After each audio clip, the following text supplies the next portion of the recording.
Assalamualaikum warahmatullahi wabarakatuh. Alhamdulillahi rabbil alamin. Wabihi nasta'inu ala umuri dunya waddin. Assalatu wassalamu ala ashrafil anbiya'i wal mursalin, Sayyidina wa maulana wa syafi'ina Muhammadin sallallahu alaihi wasallam wa ala alihi wa ashabihi wa man ittaba'ahu wa man sara ala nahjihi ila yaumil qiyam. Ashhadu an la ilaha illallah wa ashhadu anna Muhammadan abduhu wa rasuluh alladzi la nabiyya wa la rasula ba'dah. Amma ba'du, faqur rabbi zidni ilma warzuqni fahma. Allahumma iftah lana hikmataka wanshur alaina rahmataka min khazaini rahmatika ya arhamar rahimin. Allahumma amin. Segala puja dan puji hanyalah milik Allah Subhanahu wa ta'ala yang senantiasa melimpahkan segala nikmatnya kepada kita semuanya. Allah limpahkan segala nikmat tanpa membeda-bedakan apakah dia ahli taat atau dia ahli maksiat. Kita hanya berdoa kepada Allah Subhanahu wa taala, semoga kita termasuk orang-orang yang bersyukur, yaitu mereka orang-orang yang ketika Allah tambahkan nikmatnya semakin bertambah pula dekatnya dia dengan Allah Subhanahu wa ta'ala. Salawat dan salam semoga senantiasa tercurah kepada Rasulullah sallallahu alaihi wasallam, kepada keluarganya, para sahabatnya, tabi'in, atba'ut tabi'in, termasuk kepada kita semuanya. Semoga Allah Subhanahu wa ta'ala jadikan kita pengikut setia Nabi Muhammad sallallahu alaihi wasallam hingga akhir hayat kita. Semoga akhir hayat kita ada dalam kondisi husnul khatimah. Semoga Allah Subhanahu wa ta'ala akan pertemukan kita semuanya dengan Rasulullah sallallahu alaihi wasallam, mendapatkan syafaatul uzma darinya sehingga kita bisa memasuki surga Firdausil A'la karena rahmat Allah Subhanahu wa ta'ala tanpa hisab. Allahumma amin. Ikhwani a'azakumullah, saudara-saudaraku, pada kesempatan kali ini saya ingin membahas la taghdab, jangan marah. Marah biasanya terjadi karena seseorang merasa tersinggung. Marah biasanya terjadi ketika seseorang menginginkan sesuatu tapi tidak sesuai dengan kenyataan. Marah biasanya terjadi karena ada kesalahpahaman. Marah biasanya terjadi karena ada sesuatu yang disembunyikan kemudian dia tidak dapatkan. Faktor yang menjadikan seseorang marah itu ternyata sangat banyak. Marah ini penyakit hati, penyakit fikir, dan penyakit fisik. Maka oleh karena itu harus disembuhkan. Ya. Penyakit hati kenapa? Karena bisa jadi hatinya tidak belajar ikhlas. Karena bisa jadi hatinya tidak bersih. Bisa jadi hatinya memendam kebencian, memendam rasa tidak suka kepada seseorang. Maka ketika ada kesempatan, maka dia langsung marah. Ya. Bisa jadi pikirannya rusak karena dia suuzon terus kepada orang lain. Ya, cara pandangnya sudah berbeda. Akhirnya hatinya rusak, pikirannya rusak, jasadnya pun rusak. Kenapa? Orang marah itu membutuhkan energi yang banyak. Ya, tiba-tiba marah itu sangat bahaya buat fisik. Kenapa? Karena ketika orang marah, coba lihat wajahnya menjadi merah. Betul? Matanya menjadi merah, bahkan seakan-akan akan keluar. Ngomongnya udah nggak terkontrol. Kenapa itu? Orang marah seakan-akan sedang memompa jantungnya lebih kencang. Ya, kalau dipompa jantungnya lebih kencang, berarti darah yang mengalir ke seluruh tubuh akan semakin deras. Jika tidak siap urat-urat yang ada di tubuhnya untuk dialiri darah dengan kencang, bisa jadi stroke, bisa jadi jantungan, bisa jadi pecah pembuluh darahnya.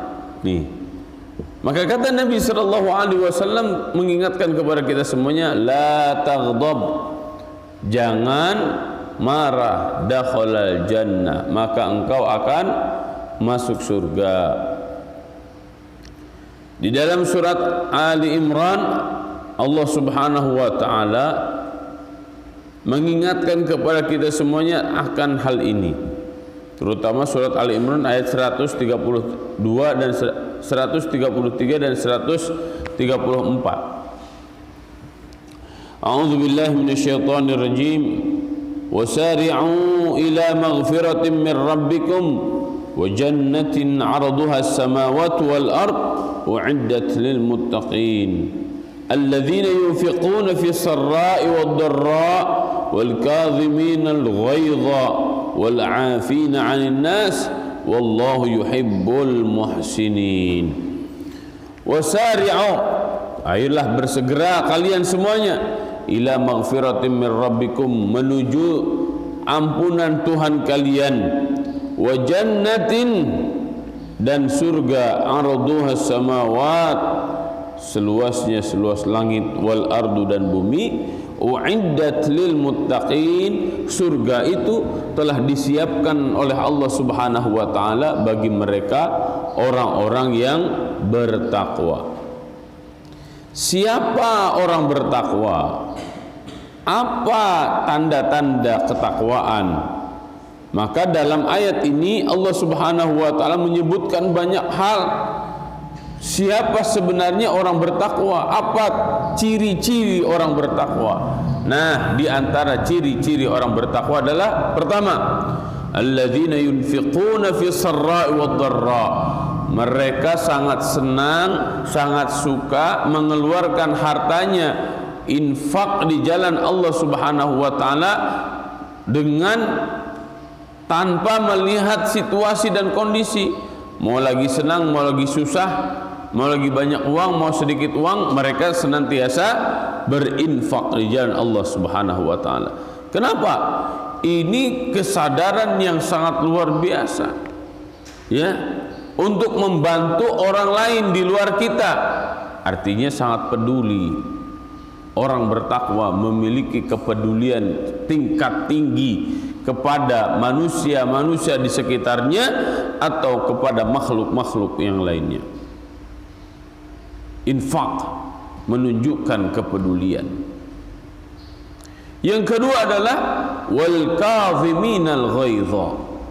Al-kazimin, orang-orang yang menjaga, menahan al-ghaidh, kemarahan, walaupun marahnya sudah membuncah. Dia jaga betul karena dia faham ketika dia dalam kondisi marah bisa jadi tidak terkontrol. Ya, maka dia akan berusaha mencoba menahan amarahnya. Di antara kematangan dan kedewasaan seseorang adalah ketika dia dicaci maki oleh orang lain, maka dia bisa senyum atau tidak.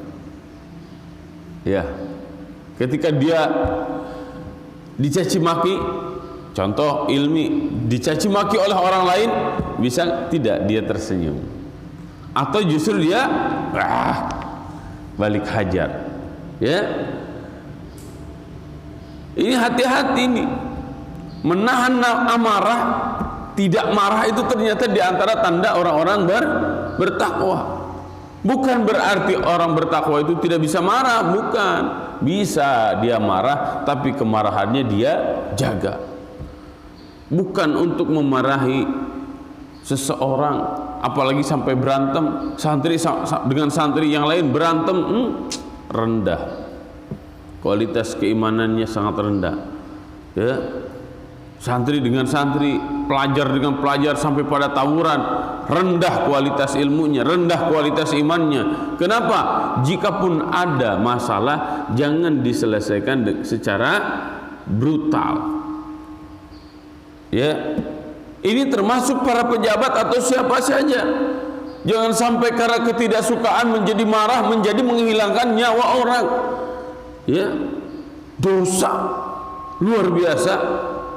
Meneteskan darah umat Islam seorang saja, maka sebanding dengan membunuh seluruh manusia. Min ajli dzalika katabna ala bani Israil annahu man qatala nafsan bighairi nafsin aw fasadin fil ardi faka'annama qatala an-nasa jami'a. Kok bisa dia membunuh? Kok bisa dia membuli? Kok bisa dia melakukan perlawanan-perlawanan bahkan sampai bertempur? Ya, awalnya karena dia tidak bisa menjaga emosi. Ya, maka latih bagaimana menjaga emosi agar tidak terprovokasi, agar tidak tersulut. Ya, tenangkan jiwanya, tenangkan hatinya. Bagaimana memenangkan hati? Menenangkan hati, ala bizikrillah tatmainnul qulub. Kang, sekarang kan zamannya jihad. Udah jihad aja. Salah kaprah memahami jihad. Jihad itu bukan brutalisme. Jihad itu bukan anarkisme, tapi jihad disebut jihad karena tertanam pada diri seseorang sifat kesungguh-sungguhan untuk menegakkan agama Allah Subhanahu wa ta'ala. Itu jihad. Nabi SAW diludahi oleh orang, dilempari batu oleh orang, ya. Ketika mendakwahi orang-orang Taif, Nabi SAW disambit oleh orang tuanya, oleh para pemudanya, oleh anak kecilnya, disambit oleh mereka dengan batu. Apakah Nabi SAW marah? Tidak.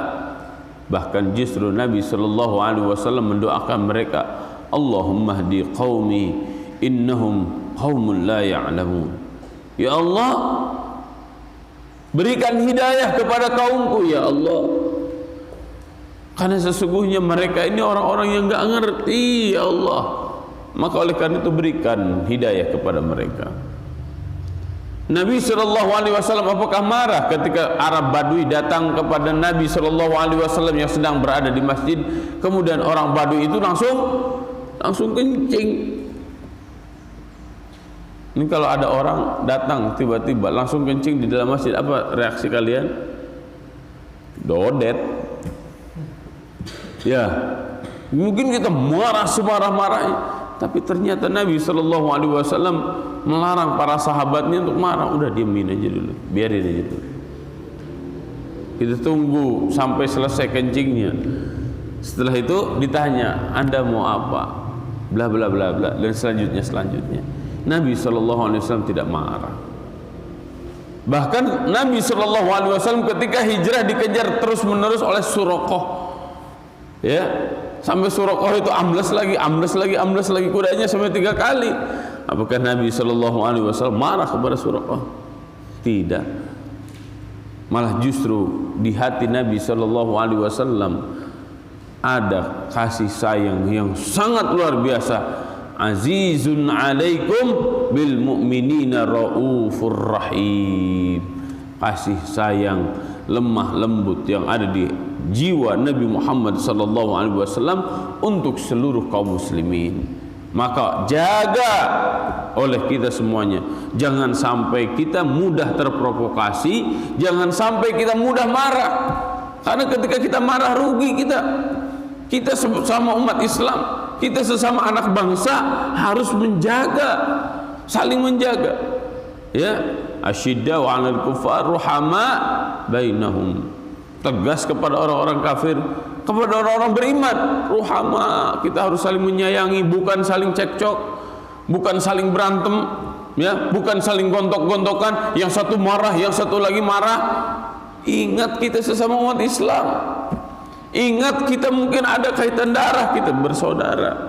Kalaupun agamanya beda, kalaupun darahnya berbeda, ingat bahwa kita sebangsa, setanah air. Maka selain menjaga amarah, yang harus kita lakukan adalah wal afina 'anin nas. Maafkan seluruh dosa-dosa, maafkan seluruh salah-salah manusia. Selesai, dah. Ya, tidak akan pernah gontok-gontokan seperti ini. Bangsa kita akan hancur jika kita tidak saling memaafkan. Jika stok maaf di hati kita sudah habis, maka yang terjadi adalah dendam kesumat. Akhirnya apa? Satu dengan yang lain bisa sampai saling membunuh. Satu dengan yang lain bisa saling memakan hartanya, korupsi di mana-mana. Kenapa? Sudah tidak ada lagi belas kasih di hatinya. Sudah tidak ada lagi stok memaafkan. Padahal banyak hal-hal yang rumit dalam kehidupan selesai dengan memaafkan. Contoh, ketika seseorang membunuh, maka harus dikisos. Kalau tidak dikisos, maka nanti di akhirat Allah Subhanahu wa taala akan mengkisos orang tersebut. Tapi ketika dia memaafkan, apa yang terjadi? Dia membayar diat, membayar ganti, atau bisa jadi dia bebas. Di Amerika ada muslim yang dibunuh, kemudian orang tuanya mengatakan, udah saya ikhlas, gak apa-apa, semoga anak saya yang dibunuh itu menjadi syahid. Ya, dengan dia memaafkan sang pembunuh, tidak dikisas, tidak membayar diat, apa yang terjadi? Orang yang membunuh tadi masuk Islam. Peristiwa di Australia, banyak orang Islam yang dibunuh sedang sholat. Apa yang dilakukan? Dimaafkan. Apa yang terjadi sekarang di Australia? Berbondong-bondong non muslim masuk Islam. Begitu juga di Eropa, begitu juga di Amerika. Kita di Indonesia sesama umat Islam susah sekali saling memaafkan. Siapa yang harus banyak stok memaafkannya? Pemerintah, para penguasa. Jangan sampai karena beda pandangan politik, jangan sampai karena beda pendapat dengan pemerintah, malah justru pemerintah menghancurkan dan merusak rakyatnya. Jika seperti itu, maka negara kita akan hancur. Saya menyarankan kepada seluruh para penguasa, para pejabat, apalagi para ulama, saling bermaafkan, saling bermaafan. Berilah maaf kepada semua orang yang melakukan salah, sehingga dengan kasih sayang itu menjadi asbab hidayah bagi mereka yang melakukan kesalahan. Faham di sini? Sehingga tidak ada lagi stok marah di hati kita, karena yang ada hanya stok saling memaafkan orang lain. Orang tua maafkan anaknya, anaknya maafkan orang tuanya. Jangan pernah marah dengan marah yang tidak pada tempatnya. Ya, jika kaum muslimin marah, ya, apa yang harus kita lakukan? Perbanyak istighfar, perbanyak tasbih. Subhanallah, subhanallah, subhanallah. Astagfirullah, astagfirullah, astagfirullah. Ingat Allah agar hati kita menjadi menjadi tenang. Ustaz, pesankan kepada kalian para santri,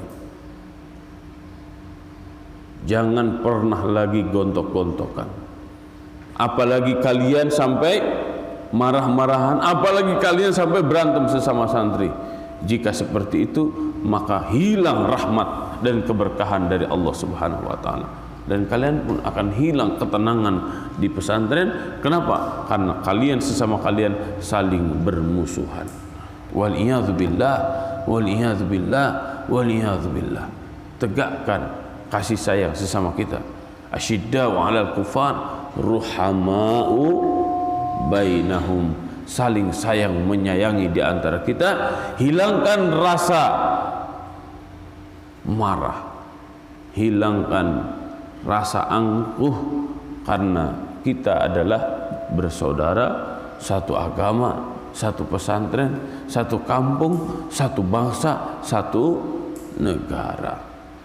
Jaga persaudaraan di antara kita.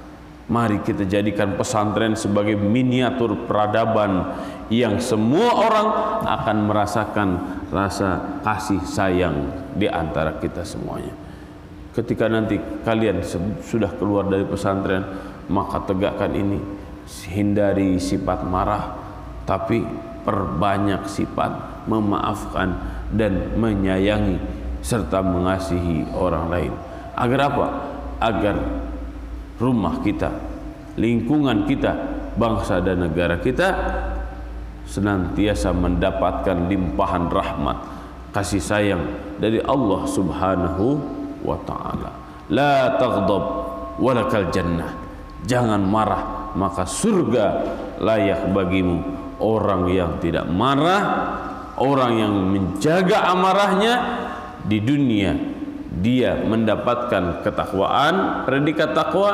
Di akhirat dia akan mendapatkan surga dari Allah Subhanahu wa ta'ala.